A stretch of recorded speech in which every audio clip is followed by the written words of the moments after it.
হরে কৃষ্ণ। নমস্কার বন্ধুরা, অমৃতবাণী কথা চ্যানেলে আপনাদের সকলকে জানাই স্বাগতম। মহাভারতে দ্রৌপদীর নাম আমরা কম বেশি সবাই জানি। কেন দ্রৌপদীর পঞ্চস্বামী হয়েছিল, কি কারণে তাকে 5 জন পঞ্চপাণ্ডবকে বিবাহ করতে হয়েছিল, এর পূর্বোক্ত কি কোনো কারণ রয়েছে? সেই কারণেই কি দ্রৌপদীর পঞ্চস্বামী হয়েছিল? চলুন জেনে নেওয়া যাক দ্রৌপদীর পঞ্চস্বামী হওয়ার আসল কারণ কি। ভিডিওটি যদি ভালো লেগে থাকে অবশ্যই লাইক, কমেন্ট, শেয়ার করবেন। চ্যানেলে যদি নতুন হয়ে থাকেন অবশ্যই চ্যানেলটিকে সাবস্ক্রাইব করে বেল আইকন অন করে রাখবেন। আসা যাক মূল প্রশ্নে, দ্রৌপদীর পঞ্চস্বামী হওয়ার আসল কারণ কি? দ্রৌপদী যজ্ঞ থেকে উৎপন্ন বলে তার অজনী সম্ভব এবং নাম ছিল যজ্ঞাসিনী। মহারাজ দ্রুপদ এক যজ্ঞ করেছিলেন সন্তান লাভের আকাঙ্ক্ষায়। সেই যজ্ঞ থেকে তার এক পুত্র এবং এক কন্যা লাভ হয়। পুত্রের নাম হল যজ্ঞসেন এবং চাক্যসেনী। দুজনেই মহারাজ দ্রুপদের পুত্র এবং কন্যারূপে লালিত পালিত হতে থাকল। কিন্তু নামকরণের পরিবর্তন হলো ইতিমধ্যে দুজনেরই।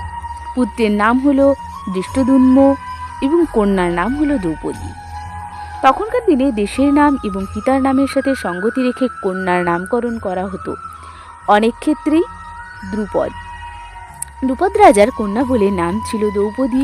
পাঞ্চাল দেশের নাম অনুকরণে পাঞ্চালী এবং কুন্তিভোজ রাজার কন্যা বলে পাণ্ডবদের মায়ের নাম ছিল কুন্তি।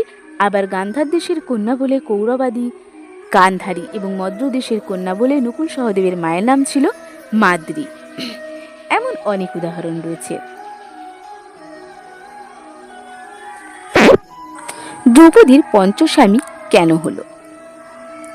দ্রৌপদী বিবাহযোগ্য হলে দ্রুপদ স্বয়ম্বর সভার আয়োজন করলেন এবং শর্ত দিলেন যে নিচে জলের দিকে তাকিয়ে উপরে রক্ষিত ঘূর্ণায়মান চক্রের মধ্য দিয়ে মাছের চোখ বৃত্ত করতে পারবে সে দ্রৌপদীকে লাভ করবে।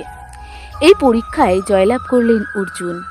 দ্রৌপদীকে নিয়ে পঞ্চপাণ্ডব যখন বাড়িতে এসে কুন্তিকে বললেন যে আজ ভিক্ষায় একটি অপূর্ব জিনিস পেয়েছি, তখন তিনি বললেন, যা পেয়েছ 5 ভাইয়ে ভাগ করে ভোগ করো। এ কি করে সম্ভব? একটি মেয়েকে 5 জনে কি করে বিবাহ করবেন?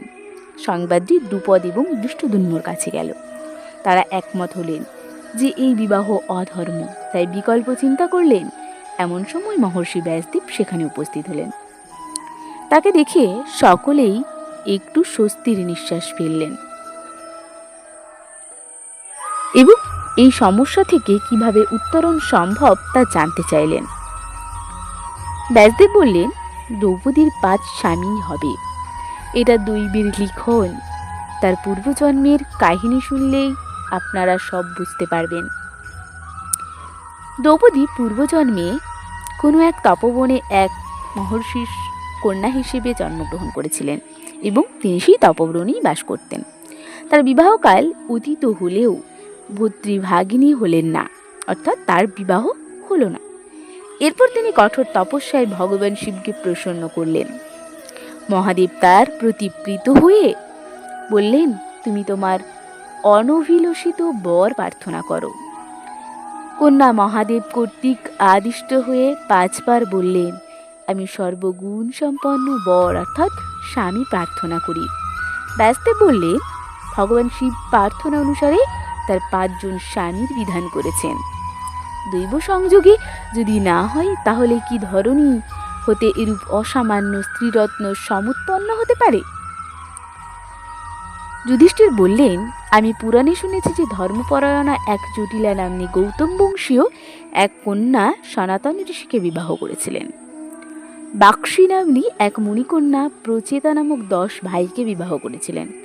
পণ্ডিতেরা বললেন, গুরুজন যা বলেন তাই ধর্ম এবং তা অনুষ্ঠেয়। মাতা পরম গুরু, তার বাক্য পালন করা ধর্ম বলে আমার মনে হয়। বেদব্যাস মহারাজ দ্রুপদকে বললেন, আমি আপনাকে দিব্যচক্ষু প্রদান করছি। আপনি সে দিব্যচক্ষু দ্বারা পাণ্ডবদের জন্ম বৃত্তান্ত জানতে পারবেন। রাজা তখন দেখলেন ভূতপূর্ব ইন্দ্রগণ দিব্যা আফরণ ভূষিত হয়ে বিচরণ করছে। রাজা ইন্দ্রগণকে দেখে বিস্মিত হলেন এবং দ্রৌপদীকে বন্যীর ন্যায় দীপ্তিময়ী দেখে পরিতৃপ্ত হলেন।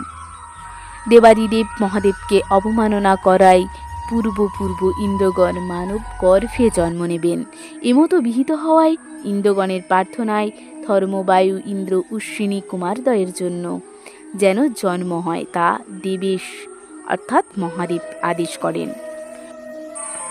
এর থেকে আমরা বুঝতে পারি যে পঞ্চপাণ্ডব ইন্দ্র কর্তৃক আশীর্বাদ পুষ্ট এবং দ্রৌপদী শুধুমাত্র ধর্মরাজ যুধিষ্ঠিরেরই পত্নী ছিলেন।